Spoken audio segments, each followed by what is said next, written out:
방금 들어온 속보입니다. 유명 연예인 곤변 씨에 대한 구속영장 청구가 기각되었습니다.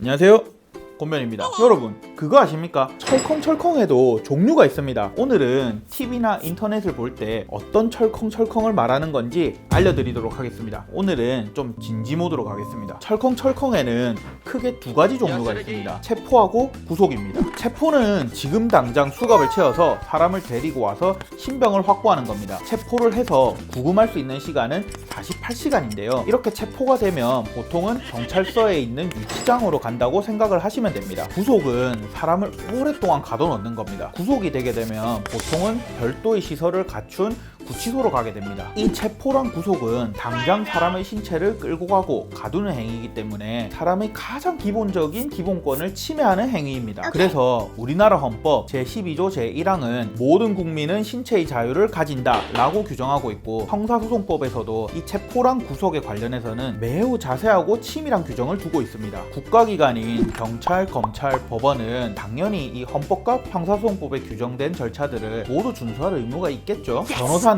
이러한 법적 절차들이 잘 지켜지는지 감시하고 지적하는 일을 하게 됩니다. 특히 요즘에는 처음 체포됐을 때부터 변호사들이 동행을 하면서 이런 법적 절차들이 지켜지는지 이런 역할도 많이 하고 있습니다. 우리나라는 영장주의라는 것을 채택하고 있습니다. 헌법 제12조 제2항은 모든 국민은 고문을 받지 아니하며 라고 규정하고 있고, 헌법 제12조 제3항은 체포, 구속, 압수 또는 수색을 할 때에는 적법 절차에 따라 검사의 신청에 의하여 법관이 발부한 영장을 제시하여야 한다 라고 규정하고 있습니다. 이 영장주의는 우리나라의 역사하고도 밀접한 관련이 있습니다. 다들 잘 아시다시피 우리나라는 일제강점기 군부정권 시대를 겪으면서 아무 이유 없이 사람들을 끌고 가고 고문하고 때리는 역사를 겪어왔습니다. 그래서 이런 부당한 것들을 방지하고자 고문은 무조건 안 되고 체포랑 구속은 영장에 의해서만 할 수 있다고 헌법은 정하는 거죠. 구속되면 유죄다? 반은 맞고 반은 틀린 말입니다. 이건 시점을 놓고 보면 좀 더 이해하기 쉽습니다. 유죄 판결 전 구속. 헌법 제27조 제4항은 형사 피고인은 유죄 판결이 확정될 때까지는 무죄로 추정된다 라고 규정하면서 무죄 추정의 원칙을 말하고 있습니다. 그러니까 아직 재판을 받고 있는 사람은 법적으로는 무죄인 겁니다. 그러면 무죄인 사람을 왜 구속하는 걸까요? 형사소송법은 피의자나 피고인이 주거가 불분명하거나 고주의 우려가 있거나 증거를 인멸할 우려가 있으면 검사의 청구에 의해서 법관이 구속영장을 발부할 수 있다고 규정하고 있습니다. 이 세 가지 이유 중에 하나라도 있으면 죗값을 제대로 치르게 하기 힘들기 때문에 구속을 해놓을 필요가 있는 거죠. 보통 언론에서 말하는 구속영장이 발부되었다, 기각되었다는 지금 말씀드린 이 구속영장을 말씀드리는 겁니다. 이 구속영장이 발부돼서 철컹철컹이 되면 이 사람은 유죄가 되는 걸까요? 아닙니다. 아직 유죄 판결이 확정은 안 됐잖아요. 그러면 아까 말씀드린 무죄 추정 원칙에 의해서 이 사람은 무죄로 추정되는 겁니다. 대신 구속된 상태에서 남아있는 수사랑 재판의 절차를 진행하게 되는 거죠. 그러면 아까 말씀드린 무죄 추정 원칙에 의해서 아직 무죄인 겁니다. 무죄이기는 하지만 구속영장이 발부되었으니까 구속된 상태에서 남아있는 수사랑 재판 절차를 진행하게 되는 거죠. 재판해서 나중에 무죄가 나올 수도 있습니다. 그러면 대체 언론에서는 왜 아직 유죄도 아닌데 이 구속 가지고 그렇게 호들갑일까요? 구속이 되면 사실상 제약받는 부분이 엄청 많습니다. 일단 구치소에 수감이 돼 있기 때문에 심리적인 압박이 너무 심합니다. 또 본인에게 유리한 증거들을 수집하기도 너무 어렵습니다. 그리고 변호사하고 상담을 하려고 해도 구속이 안 되어 있으면 전화 한 통이면 될 건데, 구속이 되는 순간 변호사가 접견을 와줄 때까지 기다려야 되거나 편지로 답답하게 글을 쓰면서 며칠에 걸쳐서 의사소통을 할 수 있는 상황이 되는 거죠. 그래서 최대한 구속되지 않은 상태인 불구속 상태로 재판을 받고 싶어 하는 겁니다. 반대로 검찰 측에서는 구속을 시키면 유죄를 입증하기 훨씬 더 유리한 상황이 되겠죠. 유죄 판결 후 구속, 감옥에 가게 된다는 유죄의 판결을 받게 되면 선고를 받은 법정 그 자리에서 구속이 돼서 구치소로 가게 됩니다. 이걸 법정에서 구속된다고 해서 법정 구속이라고 합니다. 즉 법정 구속이 되어야 유죄 판결을 받았다는 겁니다. 그런데 잘 아시다시피 우리나라는 3심제로 되어 있으니까 1심에서 유죄 판결을 받았다고 해도 아직 유죄가 확정된 것은 아닙니다. 2심, 3심에서 다툴 수 있기 때문이죠. 이처럼 아직 다툴 수 있는 동안에는 법정 구속이 되더라도 미결수 상태라고 하고 아직은 법적으로 무죄로 추정받습니다. 이 미결수 상태였던 사람이 3심 모두 유죄로 판단받거나 상소해서 다투겠다는 걸 포기하는 등으로 인해서 더 이상 그 판결에 대해서 다툴 수 없게 되면 그때 유죄 판결이 확정되었다 유죄다 라고 말합니다. 이렇게 판결이 유죄로 확정되면 그 사람은 기결수가 되고 구치소에 있던 사람이 교도소로 옮겨지게 됩니다. 이제 TV나 뉴스를 볼 때 구속되었는지와 유죄로 확정되었는지 구별할 수 있겠나요? 철컹철컹의 종류에 대해서 정리 들어갑니다. 첫째, 잠깐 잡아두는 것은 체포, 오래 잡아두는 것은 구속이다. 둘째, 유죄 판결 전의 구속은 구속된 상태에서 남은 수사 및 재판 절차를 진행할 것인지, 구속되지 않은 상태에서 남은 수사 및 재판 절차를 진행할 것인지를 결정하는 절차에 불과하다. 셋째, 유죄 판결이 확정되기 전까지는 법적으로 무죄로 추정된다. 이제 인터넷이나 TV를 보다가 구속영장이 기각되었다 라는 말을 보더라도 이게 무죄다 라는 의미가 아니란 것은 알겠죠. 오늘의 교훈, 구속 안 되게 착하게 살자. 수사나 재판 도중에 구속이 되었다고 해서 항상 좋은 것만도 아니고 구속이 안 되었다고 해서 항상 안 좋은 것만도 아닙니다. 그러니까 TV나 인터넷 보실 때 구속이라는 단어에 대해서 너무 감정적으로 반응을 하지 마시고 정확한 의미를 파악하셨으면 좋겠습니다. 다음에도